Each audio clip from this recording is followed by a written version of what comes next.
What's up, y'all? Welcome to the Man Cave Sports Podcast. Drop that beat.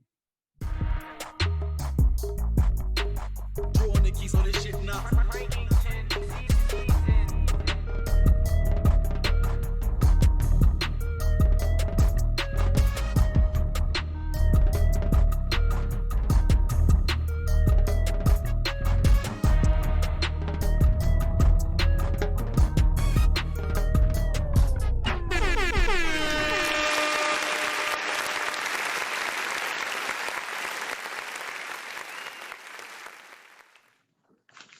Thank you. Hold your applause. It's your boy G Money in the building out here. I'm your host this week. Hello. Say what's up to my mans, Jay, Willie. How y'all doing, man? What up? What's going on? Okay. Well, they're good. Okay. Well, again, we back here this week at the Man Cave Sports Podcast. If you aren't hip to us yet, follow us on Spotify. Check us out. Apple Podcasts, on YouTube. We got us, these beautiful, amazing, sexy guys out here, faces on YouTube to watch and talk at the same damn time. Hey, it's been a crazy week. It's about to get crazier here as this NBA free agency comes up. We're going to get to that later. But how was y'all's week so far, I guess? Jay? Shit, man, it's been a crazy week and a half, man. Life, bruh, like life outside of sports is wild, man. But all is well. Can't complain. I'm here. I'm happy to be here with y'all. We getting ready to have a dope show. I love it. Positive vibes, baby. That's what's up. Willie? Hey. Cool, man. Just doing that shit feeling good, you know. Everything good. I may be wrong, but I doubt it. I like the shirt. Yeah, I like the shirt. I like that. Yeah, I gotta get back into the flow, you know. All right. Well, hey, first topic up for us. How was your week, man? My week, hey, it was pretty good. Just working, and just babysitting pretty much. I guess it ain't babysitting if it's your kids, right? Adult life. Most I would say it's babysitting. I would tell them, but quick, I ain't babysitting. He's just by there talking about babysitting. Yeah. Get paid to babysit. I get paid to baby this goddamn kid. You damn right. Oh yeah. Man. That's what's up, though. That's what's up. So we didn't touch on. I think it happened after we recorded last week. Stanley Cup Finals is complete. We got the Colorado Avalanche taking down the Tampa Bay Lightning for the Stanley Cup Championships. Let's be honest. How many games y'all caught? I caught 4 games. I think I caught about maybe 2. But like a lot of the games came on as I was going to work, so I always had to like either as bad as this is gonna sound, like have it on while I was driving, or listen to it via radio, or like get to where I was going and turn it on. So I tried to keep tabs of it, but it was from what I saw, of course it was a great game.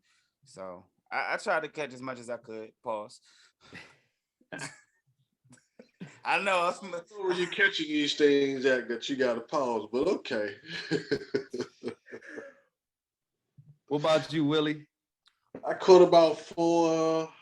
Oh shit! Yeah, about 4 minutes of the motherfucker.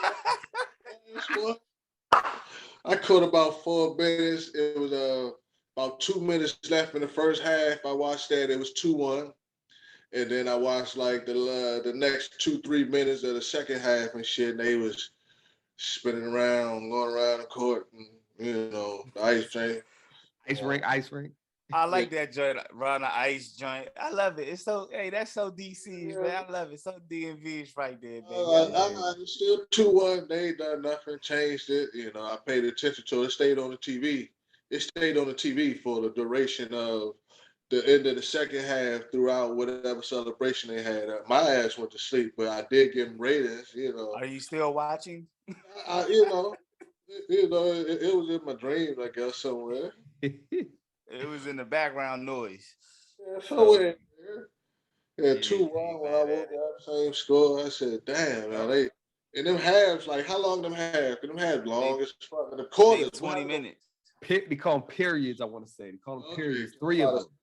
Cause I probably could a little bit more than 4 minutes. Cause it was like 15 minutes left in the dream when I started watching. So I was like, this motherfucker still got 15 minutes in this quarter period. I didn't know what it was, but I'm like, shit, I'm going to sleep. But yeah, no. Shit. Yeah, it's about 20 minutes. It's about 20 minutes. I will say that the last game, it wasn't the most exciting game of like the playoffs or the series, but it was like after the second period, it was a defensive kind of game. You know what I'm saying? So I can understand where you coming from, Willie, because like as a somebody that's new to hockey, like you know what I'm saying? We trying to learn, trying to watch it. Like you like, dog, like ain't nobody fighting, ain't nobody scoring. They just Somebody, it I was a don't know few. what they was doing, but somebody got sent to the timeout box. They could put them in the timeout box and shit for Hey, a we little. need them joints in real life, bro. Woo! Hey, you gotta go to the timeout box, bro. They You put gotta on go sit the jail. fuck down. Timeout box We to need a you. real life timeout box for people nowadays. Hey, you gotta sit the Oh, fuck jail. down for that comment. They put them in the Yeah. timeout box to put their ass in jail. We got to be real life jail. Oh, Oh, man. nah, we don't need that. Nah, not that one. Not that one. Nah, this. Real life, we got them, man. No, man. I know. R. Kelly in But the timeout box too, right? God damn. Yeah, he got a long version. Pause. He about to get that long version timeout. Yeah. So, hey, this was Colorado Avalanches. I don't know why I said trying to conjure on the Avalanche. I don't know what the hell I'm talking about. Avalanche. Yeah, it's their third Stanley Cup championship. They won it in 95, 96, 2000, 2001, and then this year. So it's been 20 years since their last joint. The dude, the MVP, Cole Maker. Yeah, He was the MVP of the playoffs for them, and he also set a single season record for the Avalanche single season record, most goals by a defense man, and also most points by a defense man for a season. And this was Colorado Avalanche's best record in their history, as well as points for their history. So it was meant to be, I guess, for them. Yeah, I was reading on how they like put the team together, and based off what I read, they were saying those 96 and the 2001 team was built off like, of course, player skill, speed, and versatility, and that's what they went back to. That was the formula they went back to, and they made some trades. I believe one was before the deadline, and maybe one or two was last year for, I'm gonna butcher these names, Arturi Lakonen and Josh Manson and Andrew Kogalani, which they all played key parts in them winning this the Stanley Cup. You know, they had 6 or more time points or game winning points in this Stanley Cup Finals. So they had opportunities. I guess the year before they had pretty decent teams, but this year they got it done. And they were 9-1 on the road this postseason too, which I think is a huge That's factor. big. So, well, yeah. So shout out to them. Speaking of getting it done, getting it in teams, I guess I don't even know if this makes sense, but we got a guy that's part of a team, kind of, I guess, Kyrie Irving. We talked a little about him previous week about should or not we should pay him or whatever. Yeah. He's gonna get paid this year. It sounds like, because he's opting in to stay with the Brooklyn Nets this season. So let me ask y'all: does this make the Nets a better team? First off, with him there, and what do you see the Nets doing now? With also, there's other news to this, I guess. KD's wants a trade as well. So, what's y'all's take on this situation here? Yeah, I thought I say Stephen A. Smith say something about Kyrie still talking about going to LA. That is also coming out as well. He opted in to be like, look, this contract is signed, but I'm still down. I would still like to get traded. If I'm not in LA this year, I will be there next year. After this year, I give y'all type thing. Yeah, and Brooklyn said they were kind of like they were risking losing. They didn't mind losing Kyrie and KD if it meant them having to go back to what they had to go through last year. It was like, nah. I just don't understand why it's so prominent for them to play together. Like, I get it, y'all want to play on the same team, but obviously that shit ain't work. And that shit seems to be chaotic for whatever reason. Like, we can say what we want to say about Kyrie, his availability, like this, that, and the other. We can say what we want to say about KD. But I just don't know. That shit just might not work. And I don't think there's a team. Obviously, we don't know because it's the NBA, but I don't really see a team that wants both of them. I mean, I know the Lakers do, but the Lakers ain't really got no options. They ain't really got to. And what are they gonna send Brooklyn to give? You know what I'm saying? What are they gonna give Brooklyn to get Kyrie and KD? Like, we just seen DeJounte Murray get traded for what, 2 or 3 picks and a player? It was a little more than that. We'll get to him. Yeah, we're gonna get to that, but I'm just saying. So you talking about Kyrie and KD? Like, what are you giving up for that? Like 8 every draft picks? pick in the decade. I mean, and that's true, but I mean, I don't think.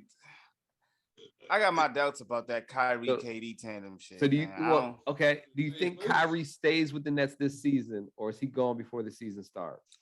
I think he's gone. I think he's gonna be gone in the middle of the season. I hope he doesn't like make this shit even worse than what it is, as the season goes.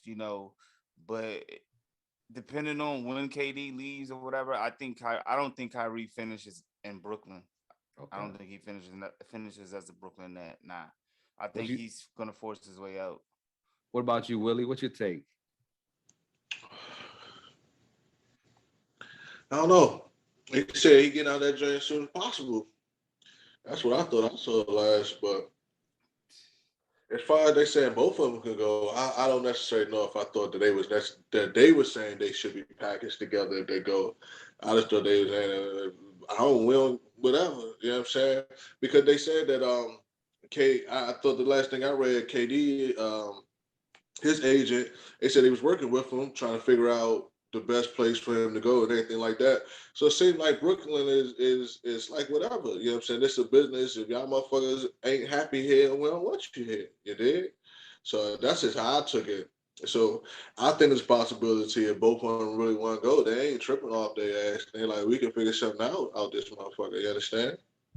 I don't know, man. It feels like it's a New York thing, man. I hate to say this.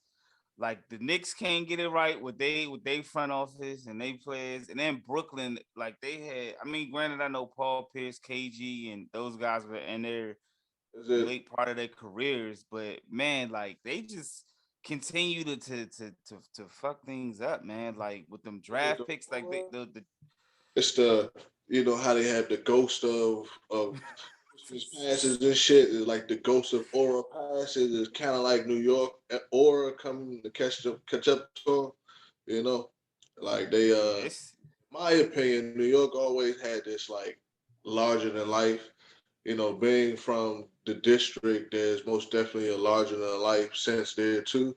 There's some cities, some areas, and I don't know. It's kind of like New York may be cursed in some sense, and like I don't even want to say I don't want to say cursed, but maybe I just think New York is in the air. Time. Yeah, they going through their real rebuilding time. They they still. I don't really be out there really know too much because I'm sure everybody that I know from New York, they still rep New York loud and proud. Oh yeah, New York. I just mean with basketball. I don't mean like as a what I'm saying, as an overall. I just mean with basketball. All they have, like, just like I'm saying, like Brooklyn. You know what I'm saying? Like Brooklyn, like whatever. Y'all can go. Basically, like y'all can leave, B. We the shit, B. Y'all want to be here. We gonna get some bitches in this bitch that do want to be here. Go, bitch. You understand? Yeah. They always had that, Ben Simmons sitting there like, oh God, I don't know what I'm gonna do with these guys. Leave me. Like, whatever.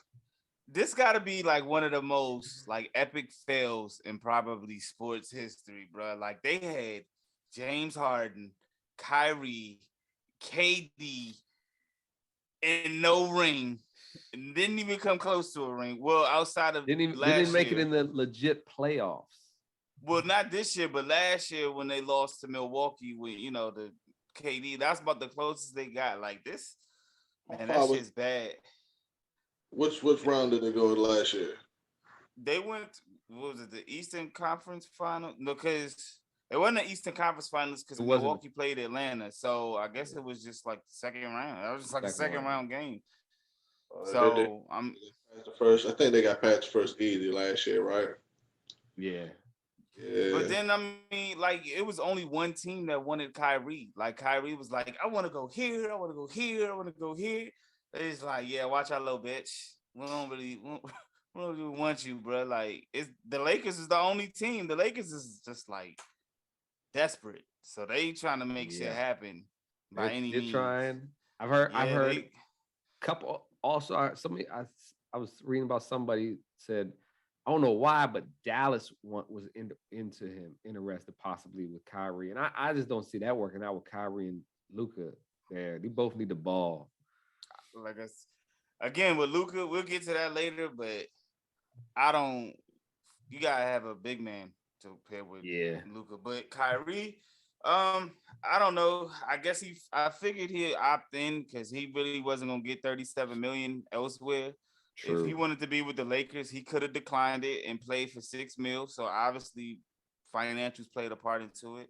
So, but I don't think he's. I mean, Willie brought up Stephen A. So, I guess Kyrie mentioned that like he was gonna force his way to LA. That's kind of like the storyline around social media online. So, I guess players got a way of doing those things. Now, go ahead. Let's talk about his butt buddy there, KD. I guess, right? So let's talk about KD is now requesting the trade. He's still got 4 years left on his contract. I want 200 mil. When Kyrie opted in, I was like, okay, respect. He's staying true to his word for his contract and everything like that. And then this other stuff comes out. It just makes it worse. But KD, he's got 4 years left on the contract, and he says, I want out, make it happen right now, kind of thing. He's got a wish list. Supposedly, it's Phoenix and Miami on the wish list. That's his wish list. But I don't think Lee also said the Nets, I read everybody is on the table for trade. So that obviously that includes Kyrie too, if everybody's on the table. So man, I'm telling y'all, bro, like KD plays, where do you think KD goes? I would like to see KD in Portland with Dame. I would like to see him there. I mean, of course, we all being a DMV podcast would like to see him here in DC. With Bradley Beal, but the likelihood of that is probably slim. Outside of DC, I think I would want to see him in Portland. But they said KD, part of the reason why he wants out is because Brooklyn won't commit to Kyrie long term. So that's from what I read, was the reason why he wants out. But yeah, I would like to see KD in Portland. If he doesn't make it to DC, which I'm interested to see where that was on his wish list. We think KD's gonna do, Willie? Man, I don't know. I'm glad to see that him and Kyrie sticking together. Call the butt buddies and shit. Call the butt buddies and shit. I like Haley out of his wish list in Phoenix, though. I don't want to go to Miami. You know what I'm saying? It's something about Miami. I don't know. Something about Miami. I don't want to go to Miami. I don't know what it is. That would be the shooter, though, right? That would be, what's that? That would definitely be the shooter right there. Yeah, but I don't want him in Miami. I don't want him in Miami. Take it to Phoenix. I don't really want him to Phoenix either. I wouldn't mind seeing him in the district they still in the Washington area, right? Landover Mambo Sauce. Landover Mambo Sauce. Somebody wrote disrespectfully across the bottom of the screen there. I guess they were trying to refer to, I don't know. Maybe I washed the witness here. Nah, man, he ain't coming here, man. It would, man. I would be severely shocked if he came here, bro. Like, I wouldn't mind, of course, I would who wouldn't want KD to come to him and everything. But I don't know. I don't know. I like him in Phoenix because he got a center. You know what I'm saying? I don't like him in, I guess you say Miami. I may change my mind and say let him go out Miami and shit because Miami gonna be like lit, like really lit on a different level. Yeah. Oh yeah. I mean, but Phoenix is already, well, Brooklyn is already saying they want Devin Booker back. So And whatever. they're not giving up Devin Booker, but it might be DeAndre Ayton is going to be included in the deal. So that center is going to be gone from Phoenix. Well, he gonna be gone for Phoenix regardless. So, Yes. I mean, like, I just think that Ben Simmons and DeAndre Ayton, like, I don't know what that's gonna win you. Patty Mills opted out. You know, I don't know. So I don't know. KD might go to Blair. He might sign with Blair. Hey, let's go. Hey, but where you want to see him at, G? I mean, you know where I want to see him at. I want to see. I feel like he could be that missing piece in for the Wiz. We also just got Will Barton and Monte Morris. I like those two guys. Those are two good role player guys that we need. Yeah. And I just saw we got. God damn it! I just read about this dude too. Because he could be a good fit, but I want to succeed. I think we need a big man. Who the center out here? We got Porzingis is not the center we need to lead that charge. That's for sure. Like we need a defensive dog. We just got DeLon Wright. He's been passed around like God knows what out there, trash. Like a prostitute on Friday night, baby. Yeah, he's definitely been passed around. And he always has that prospective look for him and stuff, but he ain't never lived up to the hype. DeLon Wright, he's been all over the league lately. He's still young, cat, but we KD, come on home. I know C Pleasant's home, but we're close enough. We're close enough. Bro, him and Will Barton are gonna cut the fuck up if he gets closer. When you're talking about geographically, you can't get no closer. He is home. Exactly. Yo, man. Hey, like I said, if for some reason he don't make it here to DC, I like to see him with Dame. Yeah. That could happen. Or I'm gonna throw in a long shot here. I don't know how y'all feel. Memphis.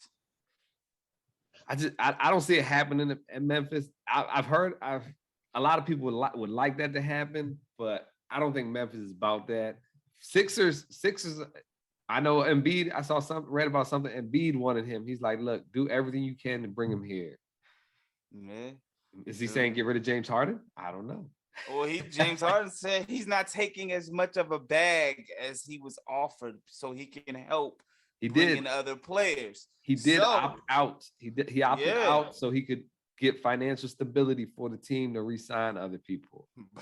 James Harden said, KD, hey, you can come, keep your mans in Brooklyn though, bro. Like, I don't want that lame ass motherfucker with us. Keep your mans in Brooklyn though. KD, you more than welcome. But nah, not that Kyrie motherfucker. All right. So. Hey, we gonna get back to some NBA free agency for sure. It's because it's gonna be happening tonight. If you don't know, we recording this on Thursday night. Free agency started about 2 or 3 hours ago, I want to say. 3 hours ago. Yeah. I think John got the right to be talking this shit. John be talking on the low. John Morant. Oh, they ain't got no rivals or some shit like that. He be talking some real shit on the low, young. And I don't know if he really got the clout as far as what he's achieved or who he's overcome to talk the shit that he be talking at. Tell us what's he been talking about, Willie? He been saying some shit like they ain't got no rivals. I heard somebody asking him about Golden State, basically saying like, because potentially there could be a rival in the West. Whether you take it as a rival or not, it's going to be perceived as one. But he gonna say they ain't got no rivals. I took it as like the young nigga was like, yeah, whatever. Ain't nobody really saying us. He's same thing he was saying about him being hurt. And he was basically saying how the other series, if they would have got past, my mind slips me. Golden State? But say it again. You said if he wouldn't have got hurt against Golden State, And they would have got past how the Boston joint would have been a completely different series or some shit like that. Or whoever they were about to play next, he said would have been a different series. You can go back and most definitely fact check that the young nigga been talking a lot of shit. And I better be careful. Ja be on them tweets, bro. He done made some he done said some things on Twitter. I ain't gonna repeat it, but he done said some things. I don't know. I think I've seen him go and I like him a lot. I just don't. And don't get me wrong. Don't get me wrong. I love a motherfucker with confidence. I love a motherfucker with confidence. Just like the young nigga said, he gonna come at LeBron, like we talked about, and LeBron got to show him. Okay, you understand what I'm saying? But to some degree, you got to be kidding me, right? And you really got to show some respect and homage to this shit, man, because you ain't really put in nothing to be talking this shit that you be talking. I don't give a fuck how you doing it right now. It's a long way to go if you want to really talk that shit. But talk your shit. But I just don't think he should be talking as much shit, and he should be actually putting up these motherfucking wins, these W's, get to these next round. You know what I'm saying? Forbid that he got hurt and everything like that, but yeah, so you saying he writing a lot of checks out here on these social media streets? Because I feel you. Have the accomplishments and the achievements to be talking this shit, especially when you're talking against some of the greatest players that ever done this of all time, who's been doing it over a decade. When you talking about Ja, the new dude coming in, Ja Morant. Okay. I just want to make sure. Memphis that we were talking about. Yeah. I think there's too many shooters over there for KD to go over there for real. I think they too. Yeah. I think Memphis just down in my sense. Memphis just young, and they just doing what young motherfuckers do. Like I feel you. They haven't really. They had a really good year this last year. Like they was hot. They came up, but had a good year. Yeah, they had a good year and with greatest teams or some shit, man. Shut the fuck up and play. Yeah, I mean, I see like I think from what I've seen on social media, I think he was going back and forth. I've seen him going back and forth with Draymond, and we can maybe talk about that in a little bit because Draymond has been doing what Draymond do. I got all those little beats because I've been paying attention to that shit. Yeah, but no. But what I've seen is just him going back and forth with Draymond, and it's cool. Like it's all right. Like yeah, y'all want to establish like y'all had a little tension in the playoffs, and y'all want to create a little rivalry off of that. Yeah, it's cool, whatever. But like they talking about they play each other on Christmas Day and all that other bullshit. But like. I want to see that shit in the playoffs. That's his perspective. Just beat them in the playoffs. Like so, even in that nonchalant sense of if that's his perspective, it's still disrespectful, though. It is, but it's young nigga shit. It's young shit. Like we've all been young. I mean, Kyrie came in and told Kobe like he was talking shit to Kobe, and Kyrie was on the Cavs and hadn't even won a ring. It's just what young motherfuckers do. Like, you know what I'm saying? But am I saying it's right? No, but they gonna get humbled. They just young. They haven't matured yet. Like, you know what I'm saying? Like he got a lot of shit to back up though. The new age players, old school players type thing, and that's what our next topic is, kind of thing, where we got the new media and the old media type thing. So new media, new age players, obviously Twitter's run amok with all these. Twitter is great, by the way. Twitter just run amok. Social media. Check Twitter. New media is just everything. There's a camera around. There's a recording. You better watch what the hell you're doing because you're gonna get caught. Pretty much, I feel like the new media is, and everybody got opinion, and it ain't always good. Old media is totally different. What y'all think about that? Man, I mean, it's just like everything else, man. Like everything is changing, man. Like the world is changing. The way that we perceive things is changing. I think it's ironic that it's only in basketball that it seems this new media, old media shit is in. But like we were just talking about with Ja Morant, man, like people not gonna let people throw dirt on their name. You know, a lot of the old media, some of them motherfuckers need to be checked, and some of them are getting checked. I think a lot of the new media is shit. We might be considered new media, shit, for real. But I think a lot of players are tired of I hope we consider something. yeah. I just think a lot of players are tired of the media kind of old media. I think a lot of NBA players are tired of like the old media, especially those who didn't play, kind of controlling the narrative, like their brand and what they get paid and what fans think about them. I think they're kind of tired of that per se. So they're creating content and they're speaking vocally about. They speak in their minds, whether it's on Twitter, whether it's on sports shows, whatever the case might be. I think they got to look out for their brand and things like that. So they're like correcting motherfuckers like, nah, that's not how it goes, or fact checking. So that's where we are now. You see a lot more players on these sports shows trying to correct some of these older media faces, but I just think that it's something new too. It's something new. And I think some of it is a lot of the old dudes being bitter. I remember when Charles Barkley said a jump shooting team wouldn't win the championship when he was talking about Golden State, and now they done won 4. yeah. I see you, Willie. Yeah, so I think it's pros and cons to both, but it's interesting. Yeah. So. Our producer wrote on there. Damn, fucking the nigga that's right on there, y'all. He said the NFL players' contract get ripped up many times. Talking about how the NFL don't have guaranteed money all the time, right? And the NBA does. And what I wanted to point on real quickly was how the NBA has been able to control the narrative, like you said, in so many different ways. But when we talk about old media and new media, I don't think when we say that this media is disrespectful and, we have mentioned that some players probably would have, knock people out of it at the third, the fourth, and the fifth. I don't know about that. Because, well, I don't know. What we consider to be a professional is different. Like I said, people don't really believe that they have to bow down to dial or when you getting paid like Bradley Beal getting paid, like he just got that 251, or they said they about to get like 251 or some shit like that. And then he didn't already got a contract close to that. The Wizards made him damn near billionaire, already. So you don't gotta take a lot of that shit, you know what I'm saying? So I think that also changes a lot of it too.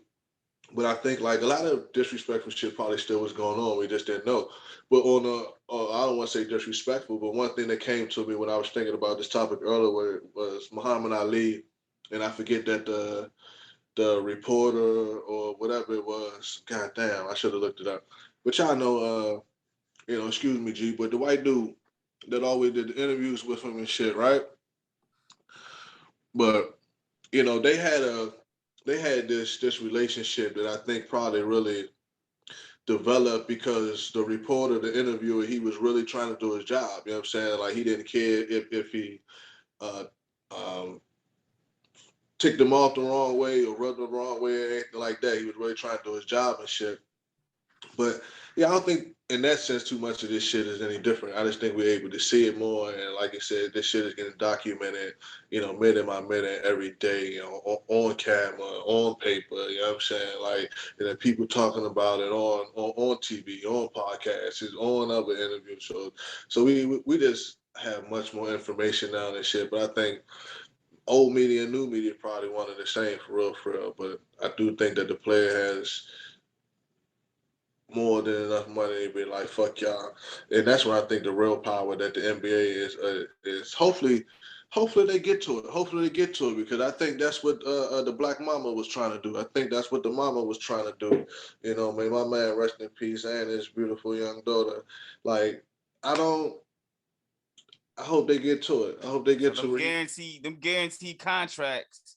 Yeah, you know what I'm saying? That give them the bread, gives them the power and the freedom to speak and contest the shit that they hear on the airwaves. Is what you. And hopefully they take that power and they start to create avenues for ourselves, themselves, and take the power out of the hands that I think it's time. But let's see. Let's see what they do. Let's see what this new generation, led by LeBron James and his, like I said, still playing $1 billion, empire. Let's see what they do. 'Cause I think it's about time for us to branch off and really start looking at other avenues and shit and just really taking full control. But yeah, off topic, right? Yeah. Hey, What, how it goes? yeah, How it goes. Like for me, I feel like old media, like you said, Willie, I definitely agree. He probably was all about digging deep in those questions and stuff like that back in the day, maybe pissing some players off for real. But also, he was writing with the pen and paper probably back then. And if that athlete didn't like that, give me that shit. Throw it in the trash, go rip it up. They could be like, "Oh, he ripped my paper up." No, I didn't. You ain't got nothing to show. I did that, whatever. That some of that probably happened a little bit, but I'm sure I feel like this new media is clickbait. They're trying to beat everybody to this story, and at that point, you're almost making up stories. Sometimes, a lot of times, you're reporting on stuff that you're assuming, and people are just going to click on it because that's what's hot. Whatever could go viral, and it's like we as people need information as much as possible. So we see something pop up like, oh, that's a player I like. We read this, and it might not even be true, and that should get like 10 million hits somehow, whatever, because it just got a headline that people want to hear about possibly. And I feel like that's where the new media goes bad because, like you said, it's the fact checking. You got to get set and straight, and that's where the players come in. I feel like you said where they're gonna be pissed off at certain media folks and everything for doing those type of things, and that's why we try to fact check ourselves all the time and do the best we can. Yeah, I mean, one of us need to make up a story, get some clickbait on here for us. Hey, no bullshit. I'm feeling tonight. I may make it once. Let me see. Say that. I mean, like when you see like Skip Bayless constantly going at like LeBron and constantly going at Russell Westbrook, and you know what I'm saying, like maybe even Stephen A with Kyrie. I mean, now you got Draymond and going at Kendrick Perkins. I mean, it's just like Skip Bayless, basically LeBron's whole career has attacked LeBron all his career. And it's like at that point, for me, I think, like you said, G, I think it's clickbait. Like people are gonna tune in because it's LeBron James. Like, let me hear what Skip, because they know at this point we know Skip is gonna hate on LeBron. So when we turn on Undisputed, like he's not gonna say anything that you want to hear. So yeah, to that point, and LeBron has never responded to him. You know what I'm saying? And which is he's a unicorn because everybody else goes at. I mean, Skip is constantly inviting. He's invited Westbrook and he's inviting Draymond to the show to talk about it. I just think at that point, I think it goes a little too far. Like I think that's where old media goes too far. Like when you constantly attacking a player. Like even during the off season, like dude, like they're not even playing. Why are you even bringing Westbrook's name up? You know what I'm saying? Like, what's his job? He's a journalist, but dog, it's other sports out here. Russell Westbrook is sitting in the car singing Beyonce, bruh. Hey, I thought I was tripping. I don't really be watching shit like that. Maybe I need to, but I don't really be watching shit like that. But I'm thinking, I'm like, for real, folks only talk about a handful of things. I was rapping to somebody over the weekend, and he was saying that Skip and Shannon is his favorite drink, the Undisputed. He said watch it every day, and I was like, I used to watch the drink probably every day too. But they only talk about, like you said, a handful of things. You know what I'm saying? Like they found their lane. You understand? So I'm not mad at a motherfucker who okay. This little groove right here may work for me. You know what I'm saying? Other people maybe be a little bit more versatile, or maybe it's just easy. Maybe motherfuckers. But that's them creating their lane off of a person's name is why you have the new media here, this shooting that's coming back at them because like they're tired of you making your bread off of them. That's why the new media is here. Stephen A. can't keep the Cowboys out his mouth. That's job. Cool. If But they you don't, can't get. That's their job. But you can't get mad when they clap back. That's all I'm saying. You can do your job, but you can't get mad when Russ clap back at you. Come on, this motherfucker West. I did see that. He said, Yeah, "Come, he said it. come sit down, face to face." And I hope Russ. Motherfucker reptile looking motherfucker.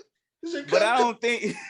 I don't think. I mean, I would like to see it happen, and I wish Russ would go on there and iron that shit out and go at him, get everything off his chest that he need to get off. But a PR move, we don't know if that's gonna happen. But all I'm saying is pushing your buttons. You know what I'm saying? The y'all didn't do it. You know what I'm saying? But I'm just saying, if the old me, then you can't be mad when these players start coming back at you after you done made a living off dogging the name their whole career. So take that.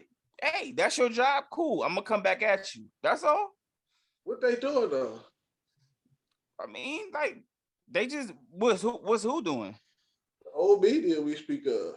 They just man they I guess and some of it can be players being sensitive.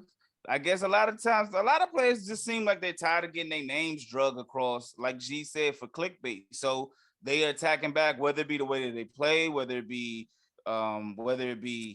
like how they do stuff. Like for example, Skip he compared, he was like the guy that they just drafted to the Lakers. I don't know his name. I'm sorry, I don't have the guy's name, but he was like, bruh, he was like, he will fit in well with the Lakers because basically his shooting percentage, he's gonna put up just as many bricks as Russell Westbrook.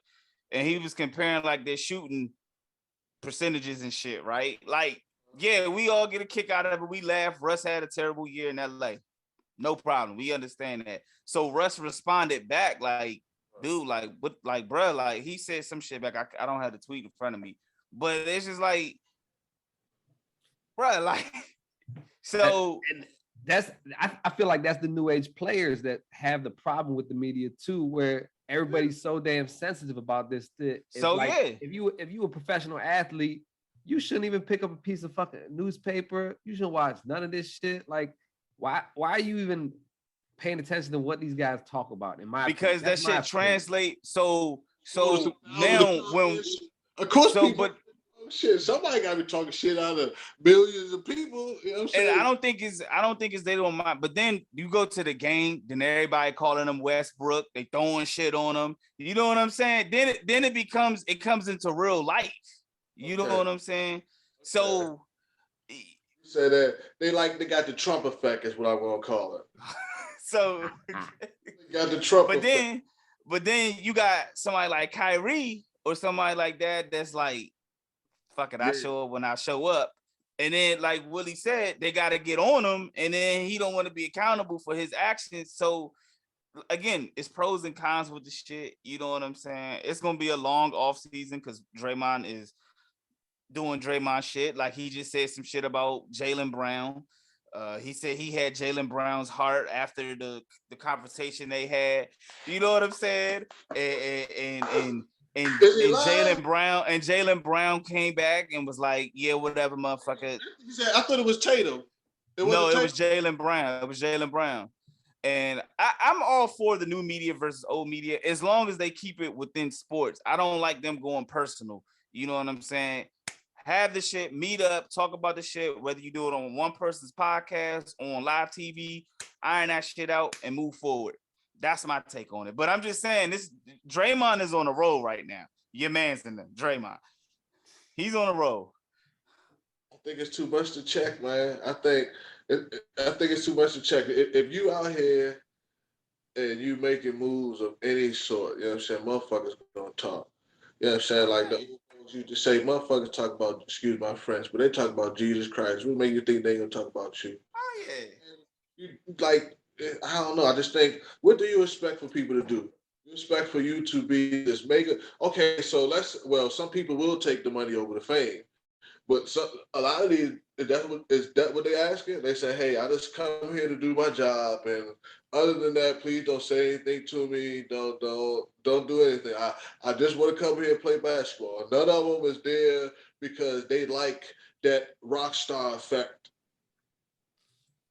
They just want to do their job and leave. Is what's been said. Don't say anything to me. We're just here to do a job and get out of here. I think they don't mind, and that's why you got some players that stop talking to the media. You know what I'm saying? Like, but Well, yeah, some they're not players allowed to do. stop talking. They got it. They got it. That's part of their contract where they got to. Yeah, talk but some players too. Like, yeah, some players do. Like, as long as you talking to them about their profession, yeah, I'm here to talk to you. Why did I had a fucked up game? I shot 3 for 13 or 3 for 20, whatever the fuck the case may be. He had 8 turnovers. Woo, woo, woo. Boom, cool. Like, I give you that. I let you know. But then when you start, you know why I'm here. yeah, like when you start creating the other like narratives and shit, talking, you know what I'm saying, rumors and shit, then you know whether players are more sensitive nowadays, which could be a case too. You know, we here. Everybody's a You little know more what I'm sensitive. saying? I'm just here so I don't get fined, pretty much. Hey, right, Marshawn? The best interview, best response ever, bro. I love it. Hell yeah. And a lot of the times when they talk to these reporters, their words get twisted and misconstrued. And then when they read something, they like, I ain't say this shit. And that's another reason why they start creating their own podcasts, going on shows and things like that. So I'm just saying, like, we need to misquote somebody real quick. Get us on this joint. Exactly. Just be ready to on Twitter though, because the motherfuckers come at you on Twitter, bro. They love coming at you on Twitter, bro.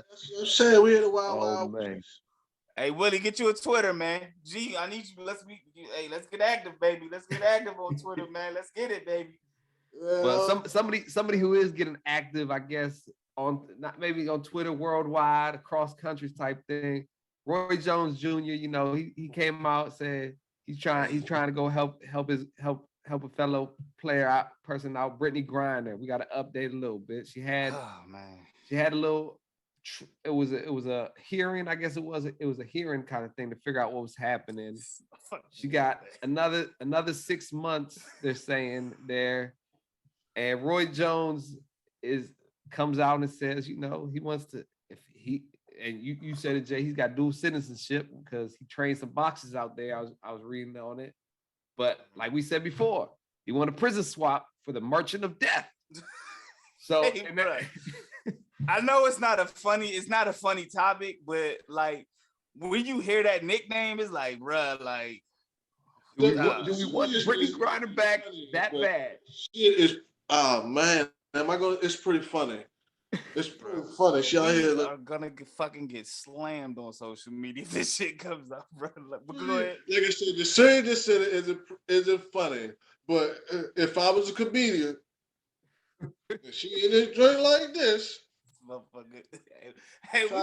That's pretty funny. And like you said, they were the Merchant of Death. Merchant of fucking Death. Funny for a basketball player who had a little bit of high sheet for you. Get canceled like shit. So let me ask you both then. Okay. So you are the president. You are moment, Mr. Biden, Mr. Jae Jones, you are Mr. Willie Prater, Mr. President. I'm gonna talk to you first, Mr. President Jay. Would you make this prisoner swap to get Brittany Griner back, and in exchange you give them the Merchant of Death? Let me hear you. Bruh. Hey man, that's a tough move, bro. Like I can't say that I would do it. I mean, you risk the lives of so many other people. You know what I'm saying? And I know we had our little shits and giggles about it, man. But like, bro, like you really risk. This fucking Willie, man. You really gonna get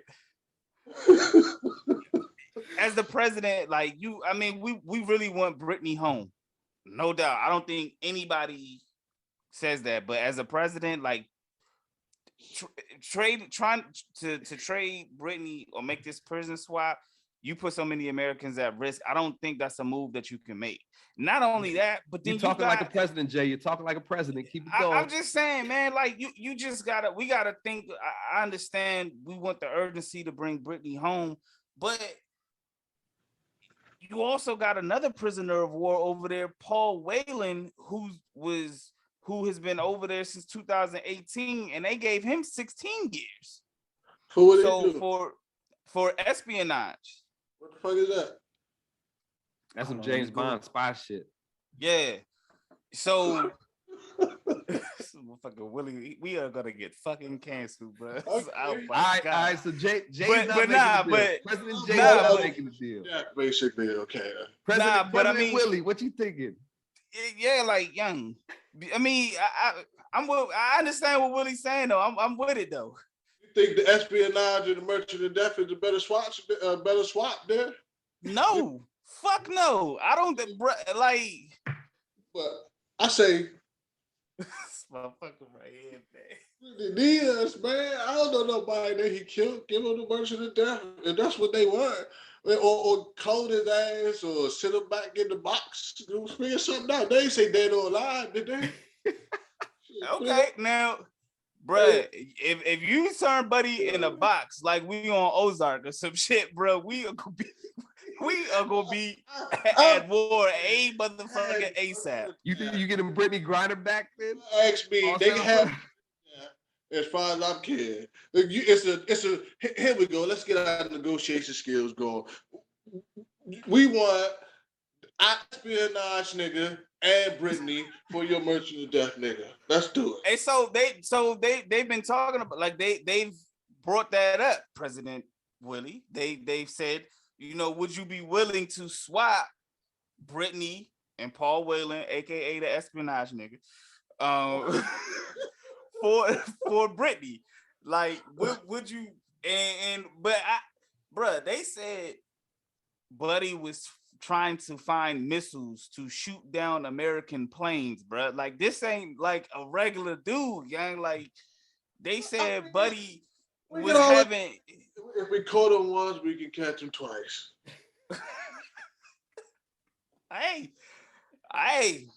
And then, I mean, I don't know if that's a move that I can make, bruh. Like, man. And then, so when we get to war, then I don't know, man. Like, Just the merchant of death. I don't got no merchants. I don't care about his death. Shit, if I care. nah, it sounds like he brings it, bruh. So I mean, Roy Jones, he said, President G.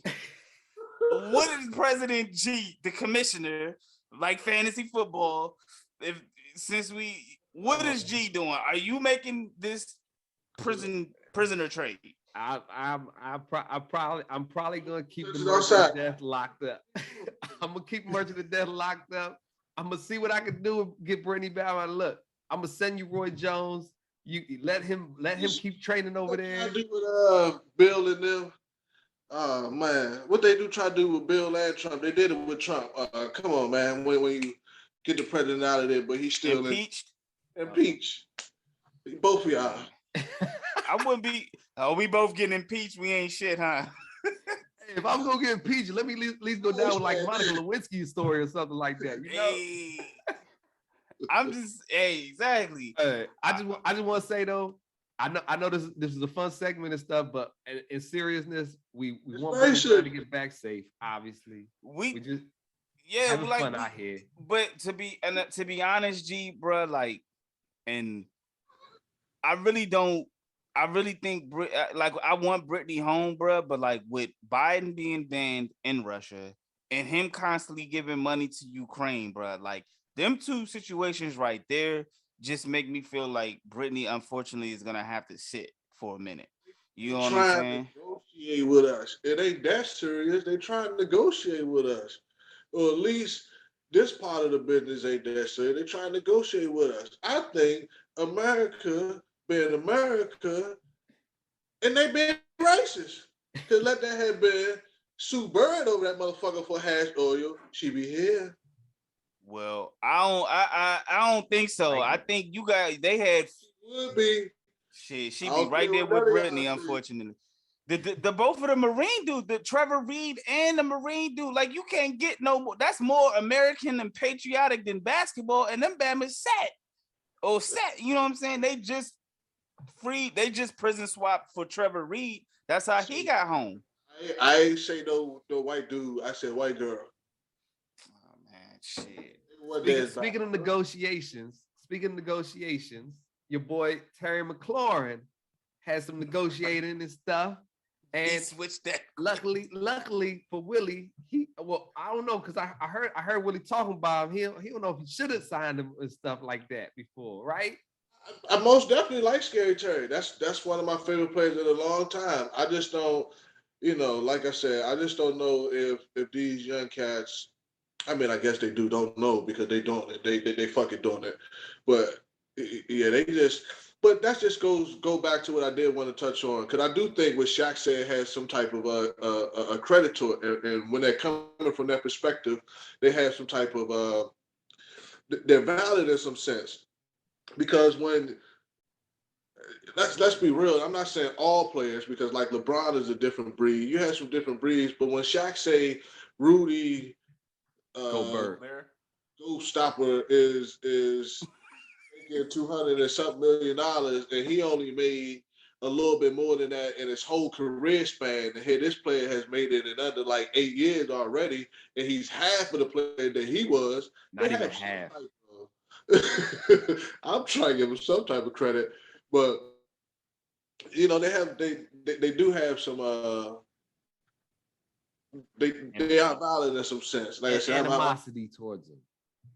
I don't know if they have. Well, I guess that's some hate in there somewhere. They could be a little. It's some salt in there. It's some salt. Oh yeah. Salt though, because they not like, nah, don't give them that money. Give it to me, or they're not doing anything, in my opinion, to undercut them, to stop them from getting the money. They just basically saying like, damn, like this motherfucker. That's just like some nigga. That's just like, I'm keeping it raw, but that's just like, you and your homies. Y'all know some chick back in high school or whatever, and she was like the bad chick, and like, this nigga got her? And y'all like not even trying to build some hate shit, but like, really? Like, we thinking that you need this, that, the third, the fourth, and the fifth, and this nigga got her? And basically, that's what they saying. They like, you give this nigga that type of money? Like, damn, I could have been making trillions. $1 billion. But whatever, infinity plus infinity plus infinity, So who fault is that he got that bag? Nah, that's not. I don't take it like that. I don't take that's what they saying, because I don't see it like that. I'm saying like, hey, more power to you. You know what I'm saying? It's your time. This is the time that you're in. Basically, they be like, damn. Just like we all wish when we play K and NFL Madden and shit like that, we had these all Madden and these all teams and everything. They like, damn, if we really could have played, like if they getting paid that much, I could have been getting. What was our worth? You understand what I'm saying? I don't really see it as like a hater thing, unless they like, nah, that nigga, don't give him that money. You know what I'm saying? Hey, look, I'm gonna tell you something about him if you give me the money and not give him the money. You know what I'm saying? That's hate. But to be like, damn, that's what they getting paid, and I only got paid because they getting paid literally quadruple. Sometimes they make, but the NBA is making more. I think what are like the TV deals and all that shit play a factor and all that. I feel what you're saying. Like, yeah, if Rudy Gobert is getting 250, then Shaq would have probably got like 700, 800, like a Billy or whatever. If Shaq was in the league right now, that contract would be fucking stupid. Yeah, like, what if I was playing in this gym? Like, sheesh. Now, like I said, but I mean, maybe a little salt in there, but I don't really. It's a little salt in there, but I mean, that's just like the NFL motherfuckers. Like the NFL motherfuckers now. I mean, Patrick Mahomes made what a half a quarter billion, and you got quarterbacks who came up. I mean, even quarterbacks that we watched, you know what I'm saying, wasn't making shit like that. But I mean, like Scottie Pippen's contract was what, like 8 years for like some crazy shit. Yeah, you know what I'm saying? So that's true. Yeah, we all know Shaq would have got that back. I think Shaq, when he went to LA, he got what, 4 years, 84 million or something, or some shit. It was 32 million at the time. At the time, it was one of the biggest contracts in the history. So, like, compared to where they were, you're getting paid what these players got paid now. It's just now there's so much more money floating around. So yeah, that's why you get it. Because these young motherfuckers that's coming up in the AAU and all that shit, they finna be making more than what the current players are making now. Like they gonna break the bank. Oh yeah. I don't know. I am glad to see that. I don't want to say I don't know if I'm glad to see that because I am glad to see that. Anytime a motherfucker's able to get it and get fed and I like to see that. But that's man, that's different level. Like so It's that's just the world changing, man. Like the world from the 90s to 2000s to 2010 to 2022. Like the need for school. Like a lot of folks, we already saying, school is not necessarily necessity for a lot of people. You know what I'm saying? Like when you about to start playing basically juvenile athletes, they gonna be, making more money than our black and white asses and like sheesh. We talking about people that ain't even half our age. It's a beautiful thing, you know what I'm saying? Especially because that's what motherfuckers been fighting for. That's what motherfuckers been putting all this work for.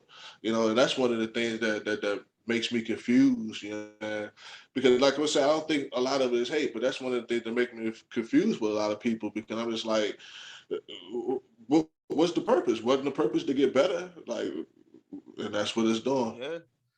Yeah. So Scary Terry got paid. Scary Terry. God damn, I told you I'm on one. I'm sorry, fellas. You good? Hey, you good? Hey, it this was is all good relevant. bait. This is good clickbait. Yeah, all relevant. Keep that shit up. He got 3 years, 71 million. Clickbait. There's some truth in all that shit. Nah, it is. Everywhere, but there's some truth in that shit. No, yeah. Yeah, he got 3 years, 71 million, $28 million signing bonus. More than 75%. All I know is at least better win one playoff game. Him, Carson Wentz, the other young kid Dotson, whoever his damn name is. I know we better win one playoff game. You got this money, we better win one goddamn playoff game. We better win an 11 game that I said we gonna win. We all laughed. And I said, shit, they better. That's all I gotta say about it. You wanted this goddamn money? Show me why you wanted this goddamn money. Prove me right, prove me wrong, but show me, motherfucker. He's getting paid top 5 receiver in the league money. Is he a top 5 receiver in the league though? Hard. It's hard. For his team, he looks that way. Most definitely, I'm gonna have to say. For his team, like if the Redskins, excuse me, goddamn, I ain't starting to wear a Redskin drink today. I thought otherwise, but name dropping in any goddamn way. But most definitely for the Washington Commanders, he seems that way. Man, but it's hard. Top 5? I don't know. I don't, because I'm trying to think of the top 5. You got Devontae, Tyreek, you got Cooper Kupp. Who's after that? Like, who's who? I mean, I say Debo's ahead of him. DeAndre Hopkins. Oh, D-Hop, definitely. Yeah. So shit, that's 5 right there. Yeah. I mean, shit. Even I don't know if he's top 5, but you've been saying it the whole offseason. The wide receiver market is gone up. You know what I'm saying? And that's what it is. I mean, shit. I mean, you got Chris Godwin. You got Mike Evans. So I don't know if he's top 5, but I'm glad he got his bag. He's not top 5. No, he's not. I'm tripping. He got his bag. I mean, the market is hot, and you got to strike while the iron is hot, and that's what he did. So I'm happy for Terry, and I'm interested to see if Washington responds to Willie's demands. I like that. President Willie's demands. President Willie. Yeah, I'm about to say, man, they got to make something happen. Like I said, he want that money. I think even Ron Rivera, I think it's time for him to, this is your deciding year, in my opinion. Bust a move, motherfucker.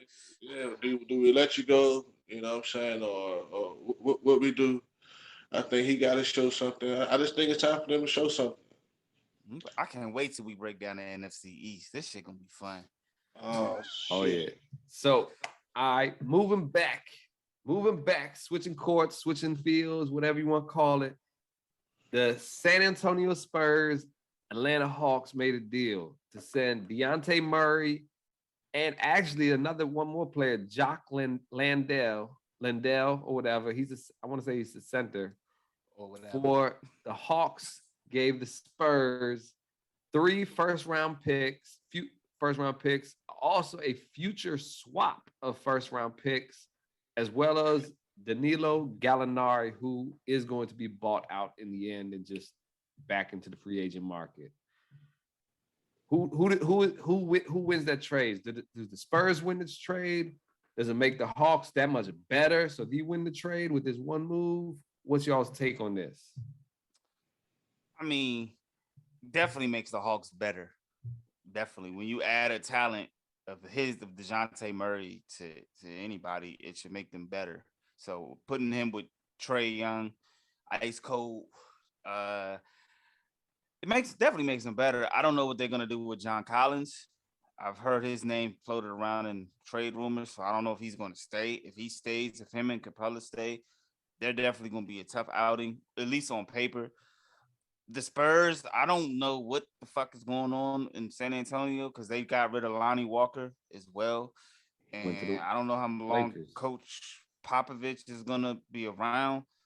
And we don't know what these 3 draft picks are gonna equate to. So we don't know.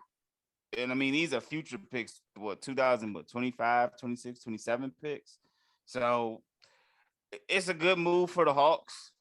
I don't know who's gonna handle the ball. Maybe they'll take turns, shit, Paul. You know, they who's bringing the ball up court because that's one problem Turner did have. He was turnover prone and everything, yeah, like that. So maybe he can come off. You know, maybe he can play off ball, and we'll see how that works. But it definitely makes Atlanta a better team. I was kind of shocked that Atlanta made the move.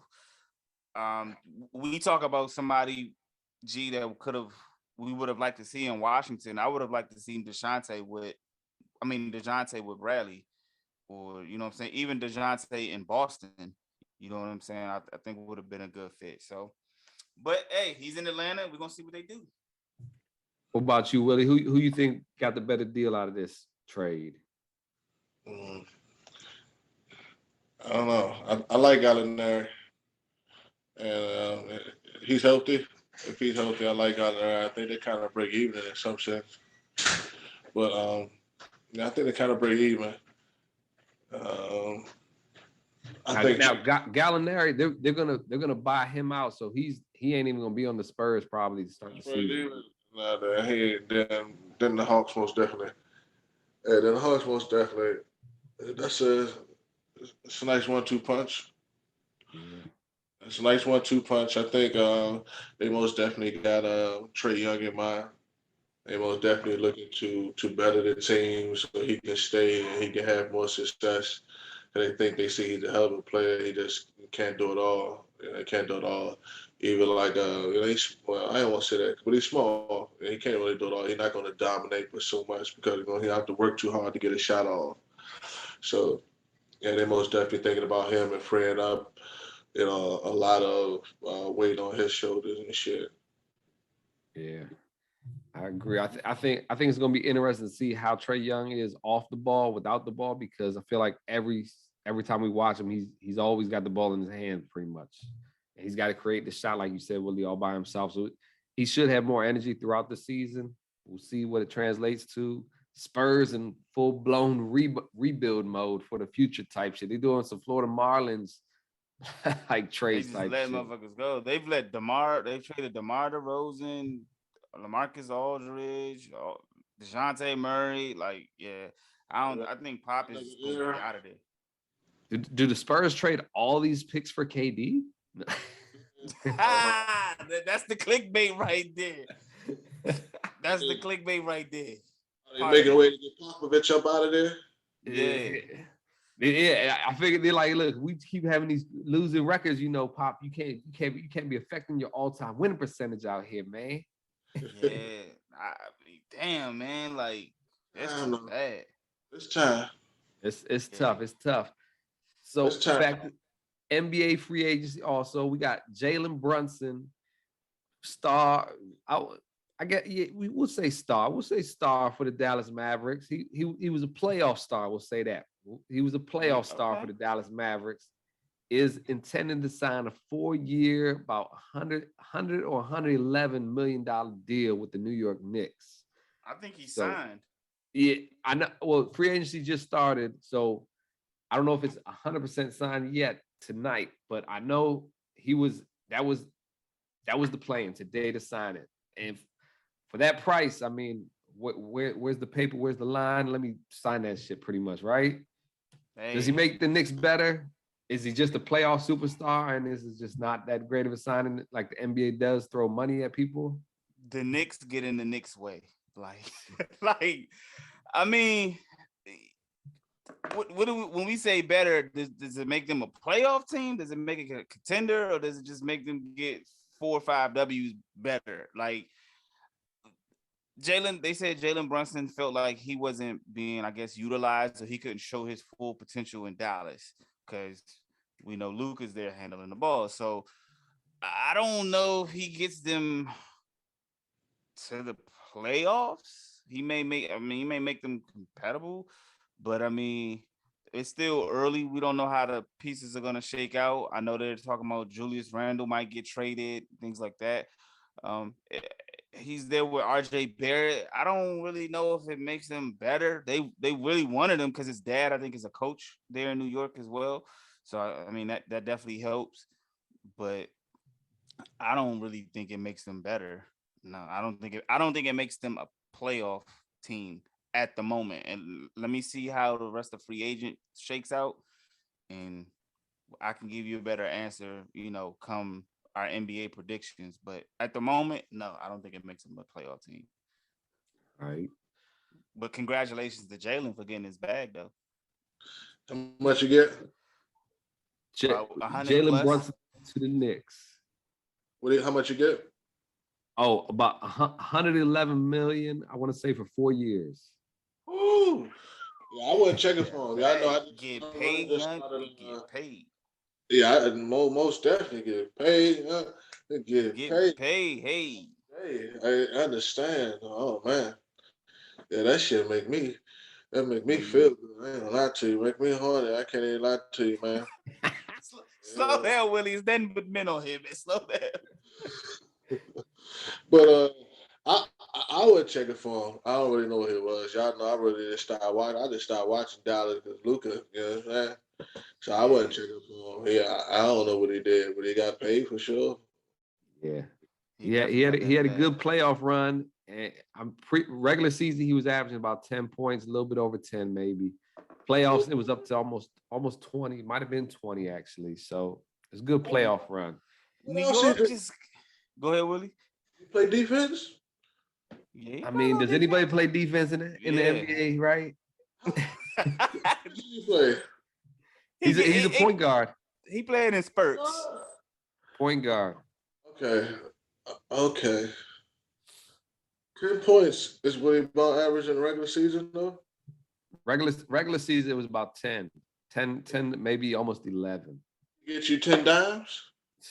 He wasn't. I don't know if anybody on the Knicks outside of RJ Barrett can get you 10 dimes.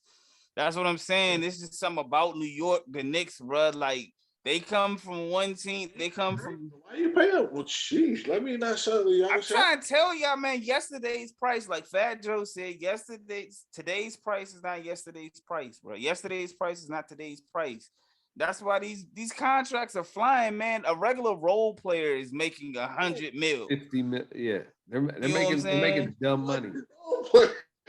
Right, and I'm just saying, like, that's what I'm saying. Like, like we was talking about Rudy Gobert and Shaq, like, bro, like that price is different, bro. Like the lifestyle is like gas is $8 a gallon in California, bro. Like chicken wing shortage, bro. Like life is different, man. That bag is different these days, bro. Yeah. Yesterday's price is not today's price. There we go. Look ahead, though. I don't give a fuck what nobody say.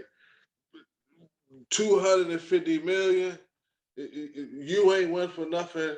Your grandchildren ain't went for nothing. They children, if you're doing this shit, we talking about generational. We talking about easy. We talking about we are really starting to talk about, like I said, we can change the fucking world and narrative type of money that they just throwing around like this and shit.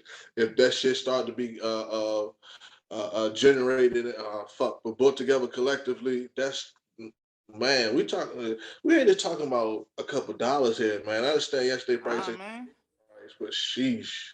You just said Bradley Beal got 252 mil, B. Like, Yep.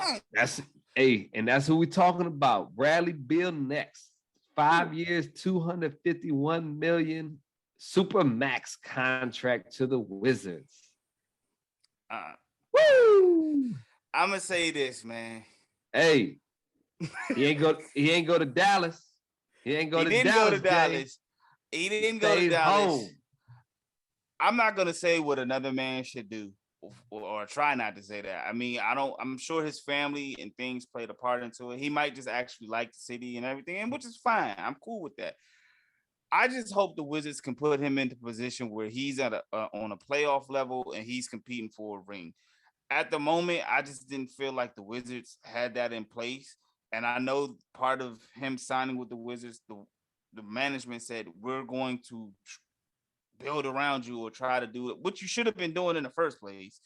So I just hope that Bradley Beal gets the opportunity to compete for a championship, or, you know, in the playoffs back when he was with John. Like, hope he gets back to that level, because he's too good of a talent to not be in the playoffs, man. And I just feel like the Wizards just be doing Wizards type shit, bruh. So congratulations to Bradley for getting his bag. Once again, get paid. So I would have liked to see him with another superstar. Maybe another superstar comes here at some point in time in that 5 year, 10 year. But I would have liked to see him play with another all-star. Willie's over there shaking his head. What you shaking it at, Willie? You shaking paid. at Jay, right? No, I was shaking in my head. In my head, I was saying, "Get paid, young nigga, get paid." I was just shaking. I'm shaking like I'm in the club. You know what I'm saying? Just, in my head and shit, I was just shaking like that. Shit, man. Like we talked about, like I don't know if it was before we was on recording or not, but you know, Wisdom made Bradley damn near a billionaire, man. Like he ain't got too far to go, and you know, I'm happy to see him stay here in Washington in the district area. You know, this DMV as we call it, most definitely. But like I said, man, it just made that man a damn near billionaire, man. Like you gotta have some type of I'm glad to see, but you gotta have some type of loyalty to shit like that, man. I understand that, you know, you can get money anywhere and motherfuckers throwing shit around, but you know, that makes me fuck with Bradley. I don't know if I told you my Bradley Bill story on that joint, but that make me fuck with Bradley. You know what I'm saying? I always thought he was. Tell us your Bradley Bill story, bro. I ain't never said my Bradley Bill story. Nah, man. We ain't really talked about Bradley Bill or the Wizards. So, hey, this is the time. Go ahead, man. I used to work for Jae in North Bethesda and shit. I'm gonna give Jae a shout out North Bethesda, old Georgetown Road, right? And Georgetown Square. And the nigga used to come through that joint, right? So he came. I met him a few times in that joint. He came through one time, and like I said, they had a good season. They had made the playoffs and everything like that. So I, you know, met him. You know, talked to him for a quick minute. Dapped him up. Was like, yeah, you know, have a good season or whatever and shit. You know, y'all did good. What y'all gonna do next season? He like, yeah, we you know, we gonna try to see what's going on. Everything like that. Cool dude. Not too big at the time. Like this was just about 5-6 years ago, maybe. Okay. Something like that, I would say. Maybe, maybe not. But somewhere about 5 years ago, somewhere around that range. And so I see him again. And this time they just gave him the big money. I may have seen him the time before that too, but they just gave him the big money and shit, right? And the Wizards turned around and he made the playoff the following year after they was like the 5th or 6th seed the year previously and shit. So, you know, I said, you know, dap him up, everything. Like, what happened, man? Y'all suck.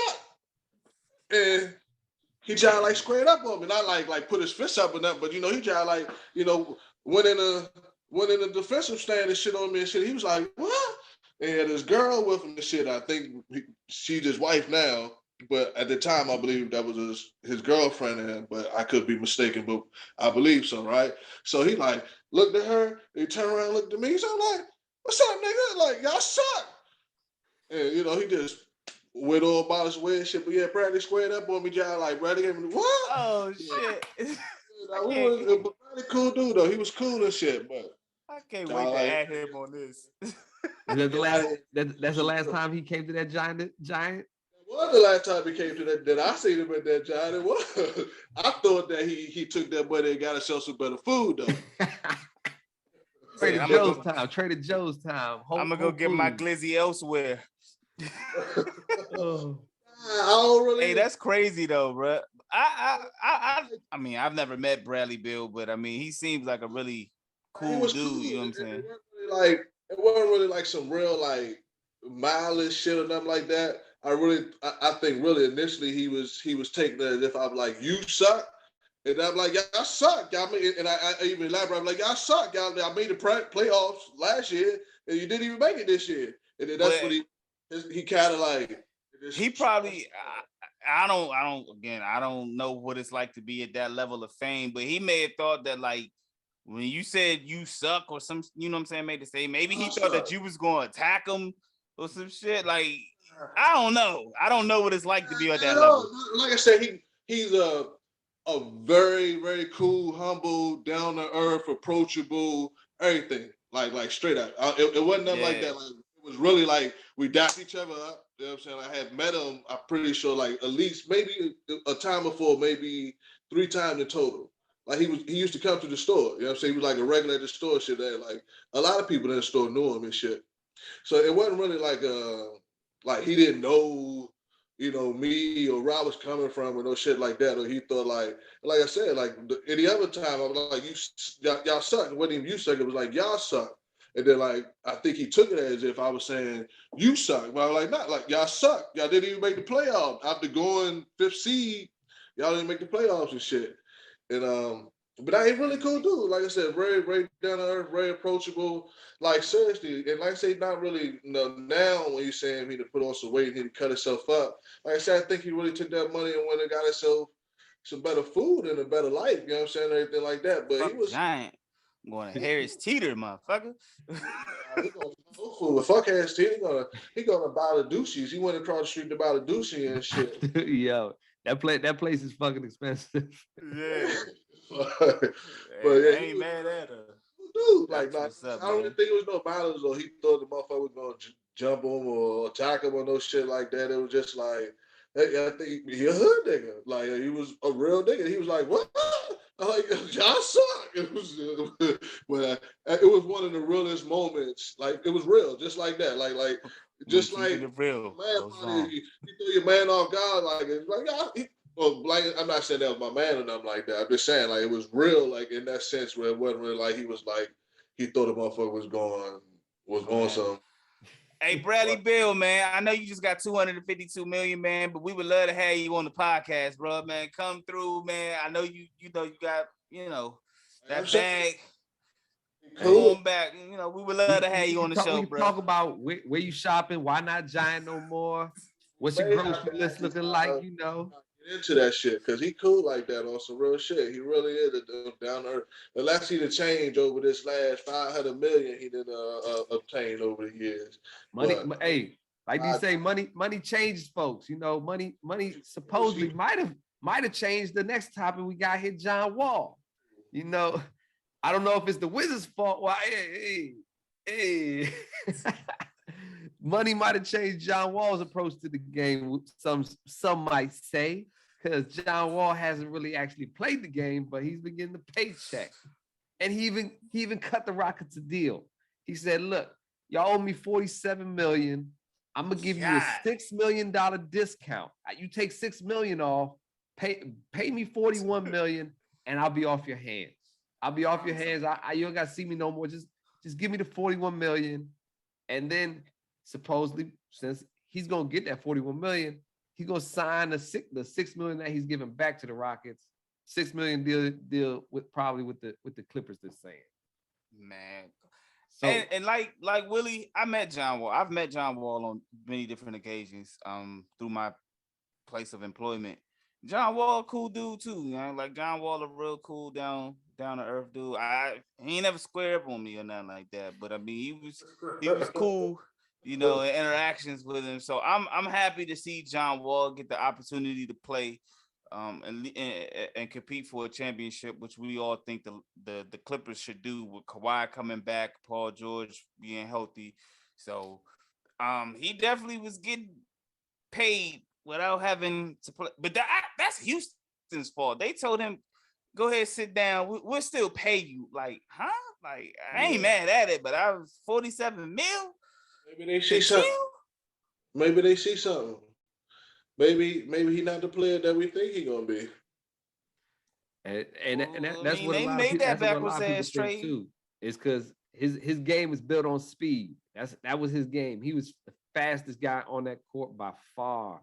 His jumper wasn't ever legit there all those times. Even though I believed in his jumper. I was a big John Wall fan.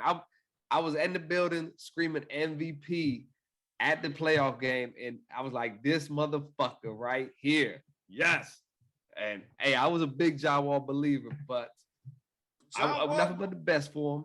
But John Wall, when he was in Houston, he was playing good basketball. Like that's why I was kind of surprised, like where that relationship went left, because he was good. He was putting up numbers, I think, and he played much of the season. I think he played like 50, 60 games. I want to say somewhere. He averaged, I want to say 20 points, almost 10 assists. I think it was like 8 or 9 assists a game. When they first traded, he was doing what he's supposed to do. 20 points. Wow. They say in them streets, ain't they? Don't they say he in them streets? Oh yeah, John Wall definitely in them streets, bro. He's in them streets. I mean, he played 40 games with the Rockets. I guess that's not a lot. I mean, that's half. Less than half. Yeah. And that wasn't this season. But he was averaging 20 points and 6 assists, according to Google. So I mean, he's got plenty of rest because he sat for a minute. So we're gonna see. I think the Clippers are gonna be tough. They're gonna be tough in the West next year. So shout out to John Wall. Yeah. Hey, chime through, John Wall, come through. Hey, John Wall was out there getting it. John Wall probably started all that Westbrook shit. He probably started a lot of that shit. Who started all that damn shit? Because John Wall was out there drinking that meme or whatever the fuck it is they got going on. They got John Wall about when him and Paul George. Nah, when he with the Wizards. Oh, when he doing the Dougie. The young John Wall, he did that J for like 30, maybe even a minute. He was out there. They were trying to introduce somebody else. John Wall was out there. The other motherfucker come down the line, John Wall like. Motherfuckers try to tip the game off. John still dug it. Hey, come on, we gotta throw the ball up, John.